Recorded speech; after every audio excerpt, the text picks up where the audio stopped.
Art about art. Does it get more meta than that? Does it get more metaphorically masturbatory than that? Perhaps not. Welcome to Strip Coverlet, where we squeeze the bigger picture out of literature. I'm Adrian Fort, and we are here for another poetry discussion, a poetry discussion which will appear, of course, in the poetry discussion playlist here on the channel. Now over 600 videos strong, 600 different videos talking exclusively about poetry. Today's poem is The Dance by William Carlos Williams, and it reads as such. In Bruegel's great picture, The Kermesse, the dancers go round, they go round and around, the bagpipes, and the blare, and the tweedle of the bagpipes, a bugle and fiddles tipping their bellies, round as the thick-sided glasses whose wash they impound, their hips and their bellies off balance to turn them, kicking and rolling about the fairgrounds, swinging their butts. Those shanks must be sound to bear up under such rollicking measures. Prance as they dance in Bruegel's great picture, The Kermesse. In my opinion, not one of William Carlos Williams' greater efforts. I think that it is difficult to pull off art about art, because why not just go to the picture? If you were going to take inspiration from the painting itself, why not clue in on something specific and make a poem which embodies that thing? The merriment. Why not write your own poem about the merriment that you see here and add your own details? But here is the painting in question. You can see exactly what he's talking about. You've got the bagpipes. This here creeps me out a little bit. I'm not sure what's going on down there, but it is terrifying.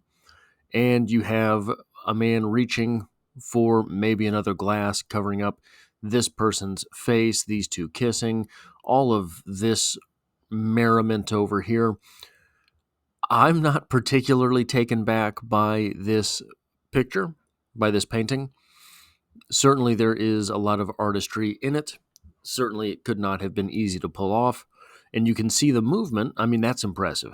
Anytime you can get movement in a painting, the expression of movement, the feeling of movement, the sensation of movement, it is impressive. But what we see here is something in particular, and I prompted ChatGPT in order to get a brief explanation of this. The practice of writing literature inspired by, and so at the end of this, I'm going to talk about why I think this happened. The practice of writing literature inspired by visual art, particularly paintings, is broadly known as ekphrasis. However, during the early to mid-1900s, this term evolved in scope, encompassing not just descriptions of artworks, but also creative interpretations, explorations, and extensions of the visual medium's themes. Key terms and movements: ekphrasis. Originating in ancient Greece, ekphrasis initially referred to the vivid description of a work of art. In the 20th century, it became more interpretive, with writers engaging in dialogue and artworks. Example: William Carlos Williams' Landscape with the Fall of Icarus, a different work than the one we're talking about. Intermediality. This term describes the interaction and blending of different art forms such as literature and visual art. It gained traction in the 20th century as artists and writers sought to break down traditional boundaries between disciplines. Photography. So why did this start happening?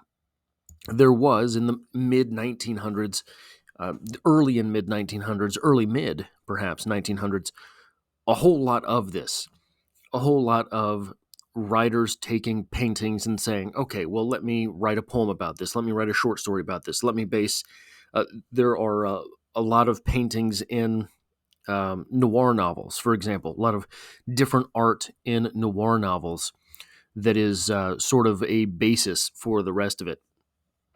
The titles and things like that for the novels themselves. I think that what's going on there is a technological revolution, much like we have here with ChatGPT, a technological revolution that will find its way into art. I asked ChatGPT, when did photography become ubiquitous? I kind of knew, right? And that's why, but I wanted to have the talking points here. Photography became ubiquitous, widely available, and an integral part of everyday life gradually over time as advances in technology made cameras more accessible, affordable, and portable. Here's a general timeline of the key moments that contributed to photography becoming ubiquitous. And this is just sort of 19th century early foundations. 1839, the daguerreotype, invented by Louis Daguerre, became the first widely available photographic process, but it was expensive and required specialized equipment. Fun fact here, there is a picture of the seventh president of the United States, Andrew Jackson. There's a picture, a daguerreotype of Andrew Jackson. He is exceedingly old in the picture, but it is interesting nonetheless. But this is where we get more interested. Early to mid 20th century increased accessibility, 1920s and 30s. The introduction of smaller, more affordable cameras like the Leica 35 millimeter made photography more portable. 1948, the Polaroid camera allowed for instant photography, making photo capture and viewing more immediate and appealing. 1950s and 60s, photography gained ubiquity through advertising, photojournalism, and the popularity of family snapshots taken with mass-produced cameras like the Kodak Brownie. Now, this is a preview of something to come on the channel. The poem in question here, now, 100% it's possible that William Carlos Williams went and observed this painting. I have no idea. It doesn't matter for the conversation that we're having, because this poem would make little to no sense for someone who has not seen the picture. And just as a technological advancement breakthrough has allowed us to copy and paste that picture, probably illegally, into Microsoft Word, the breakthrough of the day would have been photography that maybe allowed William Carlos Williams to see this painting, but certainly would have helped explicate this poem to people who were reading the poem. So when you look at the printing press made words accessible, made writing accessible, made the thoughts of another person accessible at great distance through great periods of time. That made poetry, for example, more popular. Many more people were reading poetry, were experiencing the poem.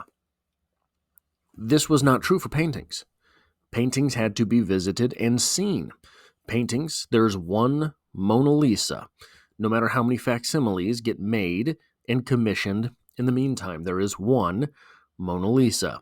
And that's obviously just probably the most famous example of a painting, right? But there's only one. Prior to photography, none of us probably would have known what the Mona Lisa looked like. I could sit here and say the Mona Lisa. No one would follow with what I was saying. I could talk about her smile. Wouldn't mean anything. Wouldn't mean anything to anyone. It is a one-of-a-kind smile that happens in a Leonardo da Vinci painting. I could describe it. Wouldn't matter. However, poetry, writing, was ubiquitous way before photography, way before printing of images, right? Way before photographs of paintings could be distributed. And here it is interesting to see poetry as a platform for the appreciation of a painting. It is a poem that is exalting a painting. I don't know really that we have other examples. Like, a lot of times you will have music that references other songs. You will have movies that reference other movies. There certainly paintings and things exist in movies, but the painting then becomes a part of the movie not the movie promoting the painting. That's a documentary, right? So it is a strange relationship that words have with the visual mediums. That is all I have for this poetry discussion. If you like or appreciate what it is that I do here, hitting a like button really does help me out, as it tells YouTube to share this video with other literature lovers. If you find yourself here by chance but not design, literature is the only thing I talk about on this channel, dropping multiple videos every single week. There's poetry every Monday, and I hope to have you back for the next one.